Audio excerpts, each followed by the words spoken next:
It's wonderful to see all of you here because we are all now faced with an extreme crisis. I speak to you with the conviction and devotion of a lifetime to the welfare of Israel. This means we have to stop the suicidal agreement that permits Iran to build a nuclear infrastructure.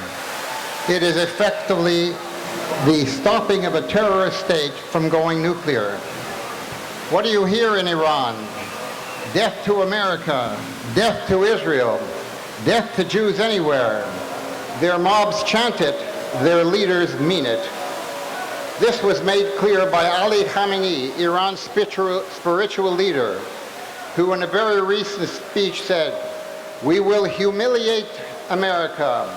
Death to Israel and death to America." This is a wake-up call that should sober the American public. He said, trade will not change Iran.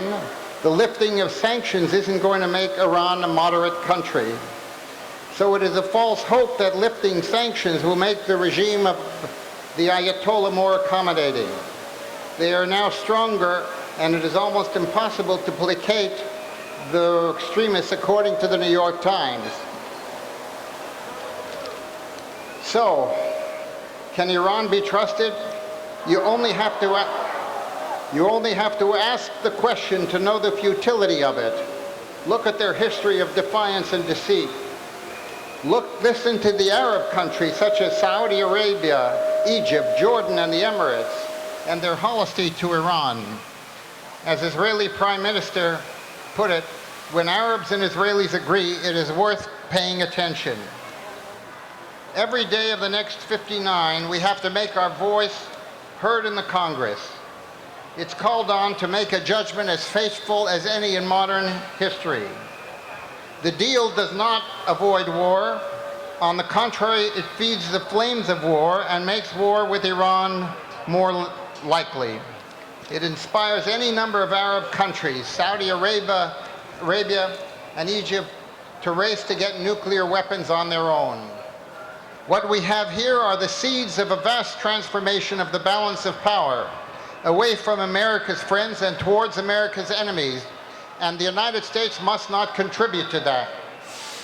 It marks a potential turning point in American engagement in the Middle East that pivots from building regional security with a team of longtime allies such as Israel and the Sunni Arab states such as Jordan, Saudi Arabia, and Egypt, in favor of a balance between those allies and our longtime nemesis, Iran.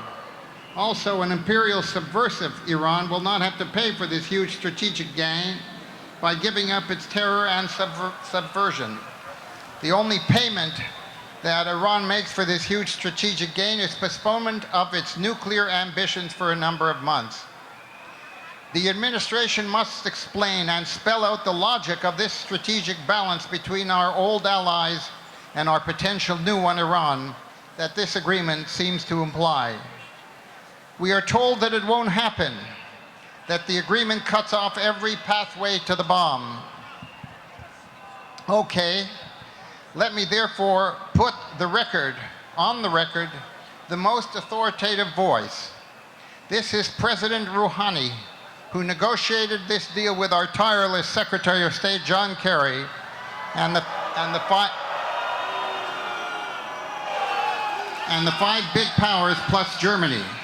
This is President Rouhani speaking back in Tehran after the handshakes in Vienna. At first, the United States wanted us to be limited to 100 centrifuges. Now we will have 6,000. That's the United States, wanted restrictions to end some 25 years. Now it's 8. The United States, first said we could only have IR-1 centrifuges. Now we can have IR-6, 7, 8 advanced centrifuges. They said, that is the USA, that the heavy water plant at Iraq was to be dismantled. Now it will remain with heavy water under these conditions. That said, that is the United States said, their nuclear plant in Fordo had to be closed. Now they will have 1,000 centrifuges there. Whatever we decide about the nuclear deal, we are letting the Iranian tiger out of the cage.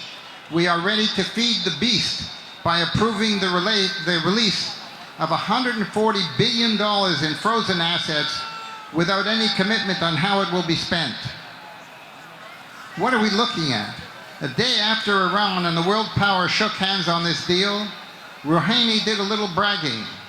No one can say Iran surrendered, he said. The deal is a legal, technical, and political victory for Iran. It is an achievement that Iran won't be called a world threat anymore.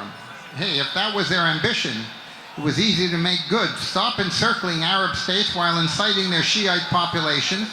Stop menacing Israel with funding of your proxy Hezbollah installations with more than 100,000 rockets. Stop joining with Qatar in rebuilding the tunnels from Gaza. Stop the heinous war of words, the primitive blood libel of Jews. Stop to kill Jews whenever they may be and wherever they may be, not to mention inconvenient Arabs and Kurds. As it is, the sanctions are set to end against Iran. Forget the snapback President Obama told us would happen at any breach. These sanctions took years to put in place and have run out, and will have run out after 10 years. Maintaining that will be very difficult. Only Congress can now stop what I believe will be an unmitigated disaster.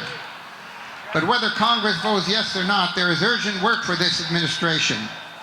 Our friends among the Arab nations, along with Israel, feel betrayed. The danger to them, to the United States, and the wounds to our long friendships are such that our partners are looking for two things: a pushback against Iranian arrogance and deeper relations with America. I will quote Winston Churchill, who spoke to the Congress of the United States after Pearl Harbor. What kind of a people do they think we are? We say no, and I ask you to say no along with us. Thank you.